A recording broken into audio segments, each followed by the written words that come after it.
For many people, when they think of Indian dance, images of Bollywood and these lavish productions that have become famous all over the world come to mind. But Indian dance is much more complex and much more subtle than that. Here to talk about it tonight with us, Usha Srinivasan from Sangam Arts. How are you? Very good. Thank you so much, and thanks for having me back again. Of course, of course. How important, though, has Bollywood been to an appreciation for or visibility for Indian dance? There's no question about it. I mean, Bollywood, I think, appeals to the masses in ways that very few classical dance forms do.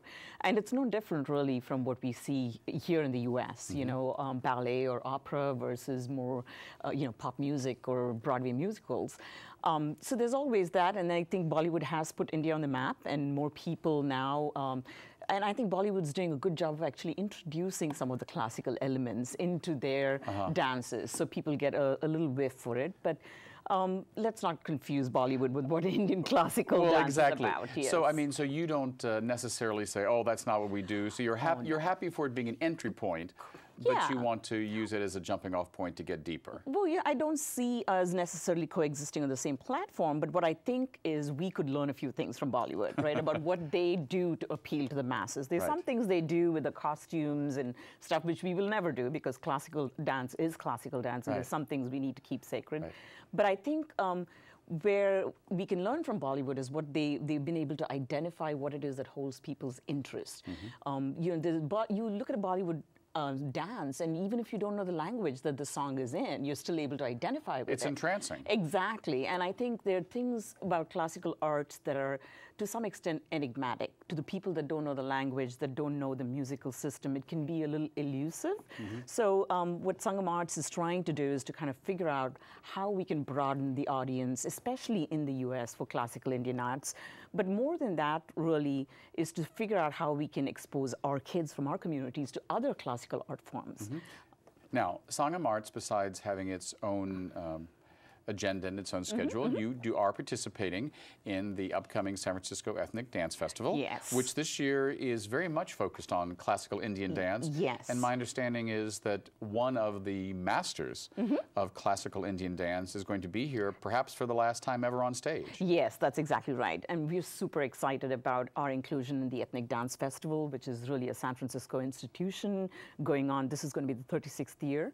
And when Sangam approached them and said, we have identified exponents of the highest caliber that practice all 8 classical Indian forms, and we would love to be able to present them on this wonderful August stage, and they were very receptive. And so we worked with World Arts West, and as a result, for the first time ever, the Ethnic Dance Festival is going to have a focus on one particular geography. In this case, it's Indian dance. And they're presenting all 8 forms, which although manifest very differently, the costumes are very different, the music is very different. In fact, I think we'll bring up some slides here in a bit.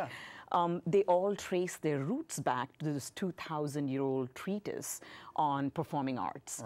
And so these are the 8 forms that the government of India recognizes as being the classical forms. There's many other forms that are folk, semi-classical, but it's great that for the first time outside of India, we are now presenting all 8 forms on one stage. And the person who is coming to dance, tell me about him. And you'll please pronounce his name, because I'm sure I won't do it justice. But why is he important? And why is it a big deal that he's going to be on the stage here in San Francisco? So the person you're talking about is K.P. Kuniraman. He is a Kathakali artist. This form of dance has these very elaborate costumes, the masks, and so on. And he was among the earliest Kathakali dancers to come to the U.S.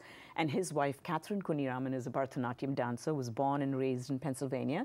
And the two of them together have done more for Indian classical dance in the U.S. and specifically here in the Bay Area than anybody else. So they are going to be awarded a Lifetime Achievement Award at this year's Ethnic Dance Festival.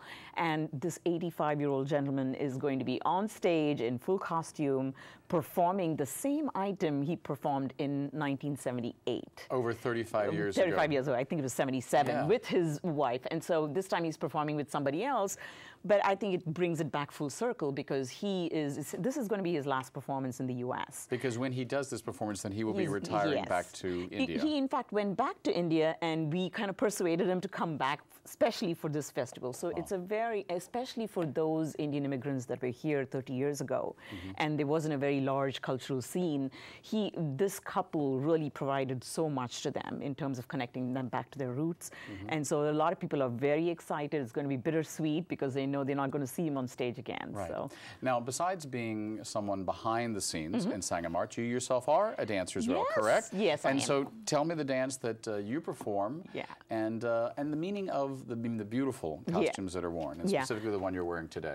This is a sari. This is what a lot of Indian women wear, but I perform Bharata Natyam, which is a dance form that is over 2,000 years old, and it is from the state of Tamil Nadu in the south. And I've been on this journey to learn my dance form with my young daughter, who is 11 now, and the two of us perform together, so it's a great way for us to stay connected to our culture. But costumes, really, it's a great point you bring up about costumes. Everything about the costume is part of the performance in Indian classical dance, and it is very codified. Everything, for example, you have these little ornaments that go on the head. One of them signifies the sun, the other signifies the moon. You have the way the eye makeup is done is to draw attention to the eyes when you use your eyes to move. Everything from the henna that you wear on your fingertips, so you know your fingertips that you use for showing movement and gestures. The fan, the very elaborate fan that you use, shows your plie position, which is very important. So you know, I think the performance that classical Indian dance includes is not just the beat and the song, but everything else. It's the presentation, including the makeup and the dress and so on. So, I mean, classical Indian dance is an art form that is about much more than dance. It's about a visual element. There's a tactile element. There's obviously rhythm and dance. Yes, and they're all kind of, they largely are tied together in one other important way, in the sense that the stories they tell typically are from the mythologies. But this is something that I think you know, creates an issue here for kids like my daughter who are from this culture. So this gives them an opportunity to learn not only dance, but part of their history. Absolutely, yes. Well, we're looking forward to seeing the San Francisco Ethnic Dance Festival, and also you and your daughter on stage. Thank you. We'll be on stage in August, and I'll be sure to invite you. And thank you for watching 10%. We hope you'll tune in next week. I'm your host, David Perry. Good night.